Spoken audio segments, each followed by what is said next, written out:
Victoria Rodríguez, buen mediodía, ¿cómo estás? Muy bien, ¿cómo estás, Valentín? Mira, morite de envidia. ¿A qué vos no tenés uno de estos? Ah, la pipeta. Que diga ¿Qué tal, Telemundo, que combine con la escenografía. ¿Eh? Totalmente. ¿A que no tenés? No, con logo no. ¿Viste? Regalo de Diego Font, un genio. Y sí, Un totalmente. genio. Nos acercó a todos uno, muchas Bueno, a gracias. disfrutarlo también, ¿no? Por En estas supuesto. épocas. Buen programa. Gracias, buena tarde para ti. Bueno, buenas tardes para todos en casa. Obviamente un temún esta imputación por abuso sexual de menores, en la que, bueno, incurre un suplente que ya se movió rápidamente Ciudadanos para suspenderlo del partido. Vamos a ver cómo evoluciona. Un ex juez de menores. En fin, cuando tengamos un poco más de información, por supuesto vamos a estarlo tratando aquí en Esta Boca es Mía. Vamos a comenzar con uno de los temas que está también generando alguna preocupación, si se quiere, tal vez por falta de una explicación un poquito más cabal. Y tiene que ver con esta medida que plantea el comisionado parlamentario del sistema carcelario, Juan Miguel Petit, que supone poder, de alguna manera, liberar a algunos privados de libertad con determinadas condiciones y por determinadas circunstancias en el contexto de la emergencia sanitaria. Y lo tenemos directamente en contacto telefónico en este momento. ¿Cómo le va, Petit? Muy bien, ¿cómo le va? Un poco a las carreras porque estoy justamente por entrar a una comisión en el Parlamento de Derechos Humanos, pero con mucho gusto para referirme al tema que usted plantea. Lo sé, muchas gracias. Bueno, justamente para despejar un poco de dudas, se trata de una medida, supongo yo, sanitaria, es algo que tiene que resolver el Parlamento, lo tiene que resolver un juez. Sí, hay que encuadrar esto y saber que es una medida que se refiere a situaciones excepcionales, particulares, y que es un proceso que está en manos de los jueces, que no es una medida general, no hay que generar expectativas, ni pensar que es algo masivo, ni nada que se parezca. Todos los países ante el coronavirus han tomado algún tipo de medidas, obviamente de prevención, Sí. dentro del sistema carcelario, porque se sabe que es un área muy de mucha Sí, sí, un sensibilidad, foco, mucho un contacto, potencial mucha convivencia. importantísimo. Exactamente.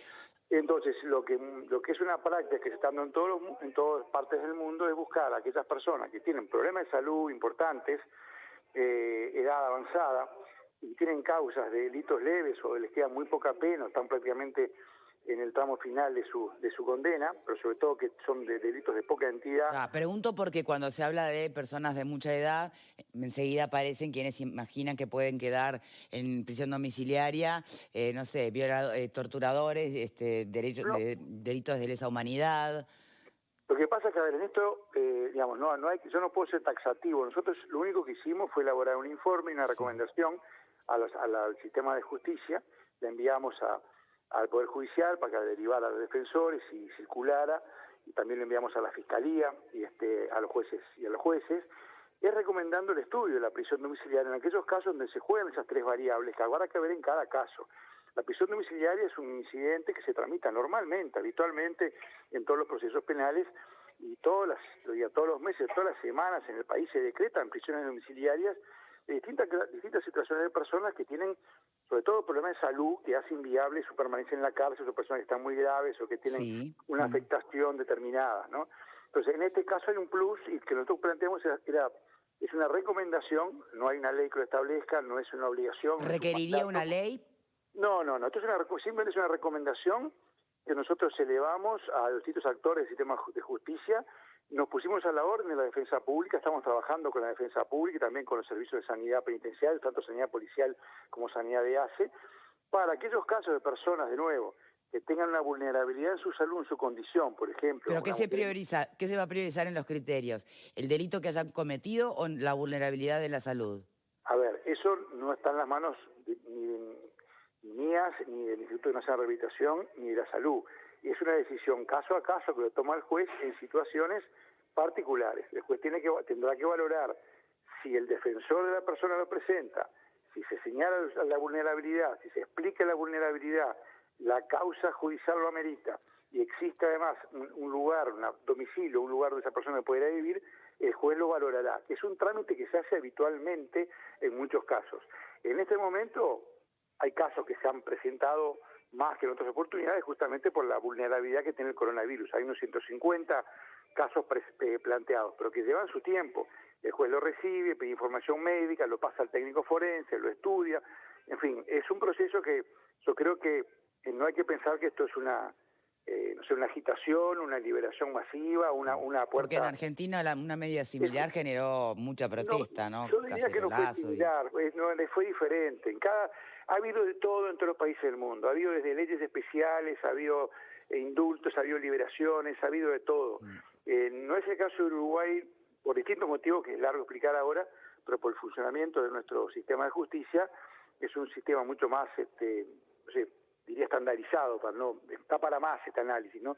Muy estandarizado, que tiene prácticas ya muy consolidadas, muy normativizadas, y bueno, lo que se está haciendo es el caso a caso. Cada juez lo ve, cada juez lo valora, inclusive hay jueces que muchas veces ellos mismos, sin que pueden de oficio, ante una persona que tiene una enfermedad grave, plantear la prisión domiciliaria. O sea, en realidad no es nada nuevo, es el procedimiento habitual de prisión domiciliaria que nosotros recomendamos para aquellos casos de vulnerabilidad, aquellos casos que jurídicamente se pueda, que no sea una persona que tenga una causa compleja y que tenga un lugar donde ir. Simplemente nosotros pusimos el tema arriba de la mesa y nos pusimos a la orden de la defensa pública, porque son los defensores de cada persona privada de libertad, sean públicos o privados, los que tienen que hacer el planteo y tramitarlo individualmente en cada juzgado. De nuevo, son situaciones particulares, excepcionales, no masivas, y además no es una liberación, no es pedir la libertad. La prisión domiciliaria es una prisión en la casa que puede ser por determinado tiempo, bajo controles, bajo presentación de la autoridad o ante la autoridad. O sea que es una medida particular, específica y que refiere a situaciones individuales, muy especiales. Bien, entiendo. Gracias por aclarar estos puntos y tengo entendido que está apurado, así que hasta aquí muchas gracias. Por ahora la puerta es cerrada. Si quiere veo que por ahí no se abrió la puerta de la comisión, así que capaz que... Bien, puedo seguir. Con mucho gusto. Sí, no, tampoco así infinito, ¿no? No, usted me más corta cuando tenga que irse, no se preocupe. Lo hago yo todo el tiempo, a los demás no me va a ofender que me lo hagan a mí. Sí. Mire, Petit, bueno, entonces, si es una decisión que toma cada juez, que en definitiva no es algo nuevo, sino es algo que ya se da, que está instruido, que los jueces hasta de oficio pueden hacerlo y no necesariamente pasando por el planteo de un defensor, ¿no? Sí, sí. En este contexto puntual, sería importante que los jueces compartieran el criterio sanitario de vulnerabilidad, porque si no, justamente, si va a ser la causal evocada, ¿no? El contexto de la emergencia sanitaria, puede haber una patología de algún privado que no signifique en lo absoluto una comorbilidad o riesgo mayor al enfermarse eventualmente de COVID, y otros casos que sí. Es así, o sea, por eso cada juez tiene que valorar todos los elementos y justamente puede haber una persona que tenga una vulnerabilidad, pero que se pueda entender que no sea suficiente, o puede tener una persona que sí tenga una vulnerabilidad y que de pronto tenga una causa que sea más compleja, pero es una persona muy mayor, que tiene un estado de salud crítico y que tampoco reviste problemas de peligrosidad y el juez puede resolver. Son como variables, pero de nuevo, esto es lo que habitualmente... Pero esas variables, perdone, esas variables y ese sentido común que aplicaría cada juez en su valoración, entonces podría pasar que un homicida por razones sanitarias esté en prisión domiciliaria. Mire, hay habitualmente... ¿O hay un tope que es el tipo de delito? No, hay en la prisión domiciliaria muchas veces hay casos de personas que están en un estado in extremis que se decreta su prisión domiciliaria. Este planteo y el espíritu de este planteo no va por ahí. O sea, el informe que nosotros presentamos, que es una recomendación, no es ni ley, ni mandato, ni tiene fuerza obligatoria, es una recomendación y lo trabajamos con los defensores. Nosotros en nuestra tarea cotidiana de visitas a los centros, aún con las limitaciones que tenemos ahora, muchas veces encontramos casos de personas que justamente, por ejemplo, una mujer embarazada, que es una población, el embarazo se considera de atención en estos temas, una persona mayor, una persona que tenga EPOC, diabetes, HIV, etcétera. Pero el punto que usted decía es el central. Cada juez tiene que ver, bueno, de qué vulnerabilidad estamos hablando. Entonces el juez, una vez que se le señala, esta persona es vulnerable y pide... ¿Cuán relevante es para la posibilidad del eventual contagio de COVID? Claro, cada juez valorará en cada situación. O sea, no sé, la obesidad mórbida, la diabetes, bueno, es una cosa tenerla a los 27 años, otra cosa es tenerla a los 70 años. Sí. Entonces, en realidad lo que hacemos nosotros es un planteo de una perspectiva de derechos humanos en el cual en realidad nos ponemos al servicio también del sistema de justicia y en particular de defensa pública, a la cual le hacemos llegar casos de los cuales nos enteramos, de que ubicamos a través de la relación con sanidad policial, con la área de salud de ACE, y bueno, después cada defensor habla con su defendido, lo plantea, y el juez pide el informe médico, ve exactamente de qué vulnerabilidad se está hablando, eso generalmente va a informe del médico forense, el médico forense lo evalúa, y son una cantidad de filtros que también lleva tiempo. O sea, es un proceso que te diría que es muy concreto, específico y muy cuidadoso. ¿Y se vuelve, es un viaje de ida con pasaje de vuelta o no se vuelve nunca de la domiciliaria? No, la prisión domiciliaria, eso lo maneja el juez. Puede ser justamente, puede ser por un periodo, la persona pues luego vuelve En contexto de pandemia, una vez que eso terminare. Sí, pandemia o no, inclusive en otras circunstancias, ¿no? Pero yo creo que más esto se vincula a otra cosa mayor, que es justamente repensar el sistema carcelario. Es complejo porque es un sistema, el delito es una cosa que a todos nos toca y nos urge a medidas inmediatas, ¿no? Entonces es muy difícil... Sí, y en un marco de... es muy difícil de aumentar penas, de marcar cierta dureza por allí. Sin entrar en esos temas, que con mucho gusto cuando quiera podemos conversar, pero es muy difícil hacerle chapa pintura a un auto que está en pleno rodaje en la carretera. Sí. Entonces es muy difícil repensar el sistema penitenciario para aquellos que lo gestionan cuando el sistema está en pleno funcionamiento. Ahora es necesario, es imprescindible. Si no lo hacemos, vamos a seguir teniendo un sistema penitenciario que nos va a seguir dando cada vez más dolores de cabeza, que ha logrado muchas cosas, que ha mejorado, pero que tiene que reformularse. Y parte de esa reformulación tiene que ver con el ver alguna cantidad de alternativas o de mecanismos de prisiones como la domiciliaria, prisiones de fin de semana, prisiones, trabajos comunitarios, medidas alternativas. Todos los sistemas, en todos los países del mundo que se ha logrado bajar el delito de manera eficiente, se tienen sistemas penitenciarios eficientes. Sí, bueno, acá lo que nos estaría faltando sería la capacidad de fiscalizar esas medidas alternativas a la prisión, a la privación de libertad. Totalmente. Lo que pasa es que hasta que no tengamos ¿cómo decirlo? Yo sí decirle acuerdo, modelo, una política pública en el cual sería, bueno, la prisión alternativa es una prisión.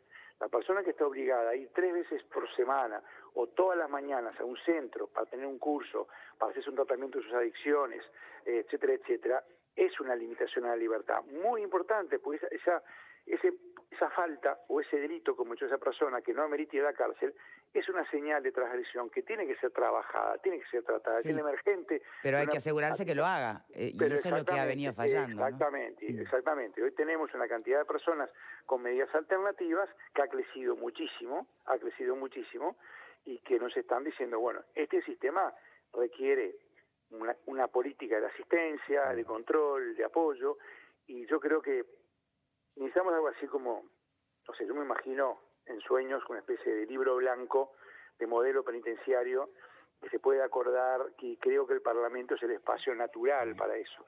Es más, cuando se empezó la reforma penitenciaria... Bueno, la LUC están establecidas algunas pautas que apunten a verdadera rehabilitación en el sistema carcelario, ¿no? Pues sí, hay pautas allí, por eso, bueno, hay mucho tema ahí, ¿no? Ya comparecí en la comisión, eso sí que daría para un programa entero, pero yo creo que en el 2010, cuando se empezó la reforma penitenciaria, que tuvo un empuje muy grande, y a partir del 2010 hubo un acuerdo en el Parlamento entre el gobierno de la época y la oposición de la época. Hoy se dio vuelta el mostrador y cada uno está del otro lado. Yo creo que eso fue una muy buena práctica, establecer líneas de acuerdos en 6, 7, 8 cosas, y yo creo que ahora hay 6, 7, 8 cosas en las cuales todo el mundo está de acuerdo. Nadie puede estar en desacuerdo con que haya más salud mental, más educación, más trabajo, más trabajo con la familia, etcétera. O sea, yo creo que todos muy modestamente tenemos que aportar para construir un nuevo sistema que sea más eficiente, que proteja la vida, que baje los delitos y que permita más rehabilitación. Petit, y ahora sí, lo dejaron afuera, discúlpeme, pero si no le abrieron la puerta es porque adrede lo están dejando afuera. Ahora o nunca. Bueno, muchísimas gracias. No, por favor, muchas gracias a usted. Chao. Muchas gracias. Bien, por aquí. Es una exhortación que hace el comisionado parlamentario en la vulnerabilidad de la protección de los derechos humanos de aquellos más vulnerables en la situación en la que están las cárceles hoy. Históricamente y lamentablemente la situación ¿Estás de acuerdo? cárcel... El punto es, Sí, yo estoy de acuerdo. ¿coincidís? Considero que hay situaciones y situaciones. Hay que separar la paja del trigo. O sea, hay situaciones de personas enfermas dentro de las cárceles, hay personas que están con situaciones de riesgo por situaciones de salud que entran en el marco normativo y que se puede solicitar ante determinadas circunstancias y un eventual peligro de contagio o de inminente riesgo de afectación de la salud, una libertad en este tipo de condiciones. Esto no es, porque hay que explicar a la gente algunas cosas. Primero, la atención al público en los juzgados comienza el martes, después del feriado. Segundo, la situación para esto es caso a caso y es el juez el que va a medir si las circunstancias se adaptan al caso. El juez, por ejemplo, un juez de ejecución, porque el 97% de los casos en este país son procesos abreviados y los procesos abreviados son penas de cumplimiento efectivo. Entonces, el juez en el caso y de determinadas excepciones podrá dar esta situación o conceder esta situación luego de un informe médico, que el juez tendrá que tener un sustento médico que avale la decisión que llega a tomar. Entonces, esto no va a ser masivo. Digo esto para aplicar a la opinión pública las consecuencias que puede tener una situación de este tipo, ¿no? Bien, obviamente ya empiezan los mensajes que también se entienden, ¿no? ¿Y cuántos serían los presos que van a salir en libertad? ¿Les van a dar 1.200 pesos, canastas solidarias? Mientras dicen pavadas, más pavadas, están pasando cosas muy delicadas con los menores, por ejemplo. A ver, ¿qué pensás, Ale? Bueno, esto que plantea Juan Miguel Petit, el comisionado parlamentario, hago un paréntesis para decir que no me canso de decir que de un tiempo a esta parte el funcionamiento democrático, institucional, republicano tiene esa figura que antes no tenía y que obviamente habla de una mejor calidad democrática, es decir, un comisionado del Parlamento, el poder del Estado que nos representa a todos, que de alguna manera dialoga, vaso comunicante con el sistema carcelario, que es sigue siendo una gran deuda pendiente, ya no solo del sistema político, sino de la sociedad uruguaya en su conjunto. Por lo tanto, me parece una vez más muy oportuno y necesario insistir sobre la idea de una verdadera política de Estado en la materia, traducido en como decía Petit, el libro blanco de un modelo carcelario. En este contexto, nada de lo que dice Petit luce como, primero, sorpresivo ni fuera de lógica, ¿no? Me parece que naturalmente exhibe algunos puntos que potencialmente son débiles. Creo que teniendo en cuenta la edad, creo que teniendo en cuenta los problemas de salud, creo que sin olvidarnos que siempre detrás de cualquier circunstancia va a haber la decisión de un juez, y eso en alguna medida nos da garantía a todos. Hay una pregunta desde un lugar distinto al mío, pero creo que es muy vigente y muy necesaria, acerca de, debería haber una especulación de cuánta gente estaríamos hablando. Petit habla de que hubo 150 planteos de reclamos de defensores. Pero el número puede arrimarnos, pero no tanto, porque de esos planteos anda a saber cuántos un juez los da lugar. ¿Y cuántos no hubo hasta ahora planteos, pero que pueden caer en cualquier momento? Y que van a aprovechar la volada. No, bueno, simplemente utilizarán un instrumento, una recomendación que antes no tenían. Por favor, no soltar a ningún preso, respeten a las víctimas, dicen por acá. Otro. Perdón, y quiero terminar con algo que a mí no me termina de quedar claro. ¿En qué medida el tipo de delito por el cual la persona está privada de su libertad juega un rol en esta circunstancia? Por lo que planteaba Petit, muy importante. Ahora, cuando le pregunté qué criterio va a primar, si el delito cometido o la vulnerabilidad de salud, la respuesta no fue clara y se la pasó al juez. Igual, de todas maneras hay que decir, y ahora sí prometo terminar, la excarcelación es algo que existe más allá de la pandemia, así que tampoco nos asombremos tanto. Sí, el punto débil de la propuesta va por lo que están diciendo los compañeros, o sea, es una mezcla de factores que van desde la vulnerabilidad o las condiciones de vulnerabilidad, pero donde habría que poner especial énfasis, y yo creo que habría que poner especial énfasis en la recomendación que hace Petit, en el tema de la peligrosidad de la gente. O sea, me parece que ese es el punto que al ciudadano común le interesa por sobremanera. Me parece bien que un país cuide de sus presos, y sobre todo cuando hay... Pero ojo que esto es cuidar de los presos y de la gente, porque donde se infecten muchos en la cárcel. El sistema carcelario afecta a 100.000 personas. O sea, aparte de las personas que están presas, entre guardias, familiares, y tenemos un 26% de la población carcelaria uruguaya viviendo en condiciones infrahumanas. O sea, ese es un dato de la realidad. Y el problema acá lo estamos circunscribiendo por ahora, ¿no? A 150 personas, o sea, apenas un 1.2%. Bien, pero el contexto de la violación constante de derechos humanos en el sistema carcelario, que lo arrastramos hace mucho tiempo, si la solución es, bueno, entonces ver cómo los mandamos a las casas, me parece que no es por ahí. Esta es otra cosa, esta es otra propuesta y con otro criterio. Pero no quedó, Victoria, no quedó claro si se iba a priorizar el tema de la peligrosidad del delincuente, en este caso preso, o el tema de la vulnerabilidad. Si lo que sí privilegia es la vulnerabilidad, a quien no estamos privilegiando es al ciudadano que está en la calle, que nuevamente se expone a un agente peligroso que va a estar circulando por ahí. No. Así que me parece... sí, es mi opinión, o sea que me la respetás.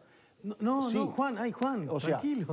¿Pero por qué va a estar circulando por ahí si va a estar en prisión domiciliaria, Juan? Va a estar en prisión domiciliaria, pero va a estar fuera de donde tiene que estar plenamente cuidado, que es adentro de la cárcel. La otra cosa que no quedó claro es la transitoriedad o no de la medida. Si a partir que se toma esa medida, esa persona vuelve o no a la prisión. Porque capaz que el COVID-19 se va en 4 meses. Bueno, pero por lo que yo le pregunté justamente eso, si iba a marcha atrás eventualmente, y entendí que sí. No te dio una respuesta contundente. ¿No entendieron ustedes que sí? Yo entendí como que, a ver, son medidas que se pueden ajustar, que no significan irrevocabilidad. Es posible, pero exija el sentido depende común, ¿no? del abogado defensor y el juez. Ahí depende del criterio. A ver, esperen que del juez. queda un minutito, que no quiero que falte, Caro. No, por un lado Virginia. iría un paso atrás, sin dudas, como decía Alejandro, ¿no? El tema de las condiciones de las cárceles es un debe, me parece que eso lo reconocemos todos y nadie lo discute.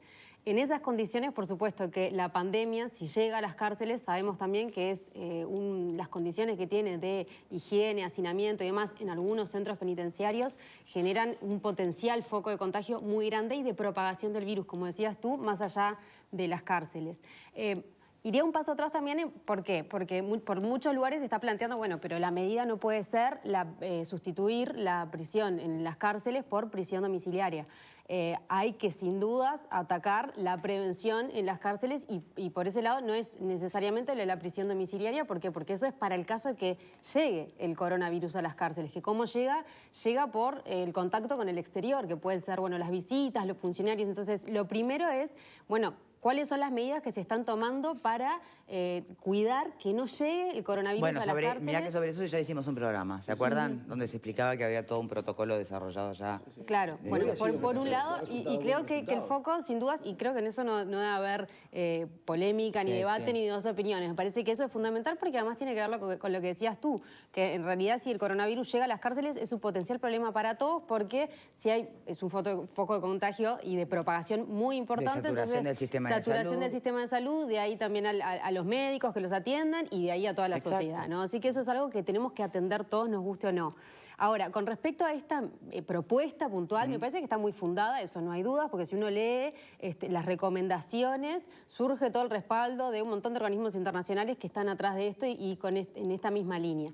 Pero me parece que todavía faltan algunos datos y detalles, como por ejemplo... ¿Me lo podés decir a la vuelta? Sí, que claro. tenemos que hacer la pausa. Acordate, los faltantes. Ya venimos. Sabe que no te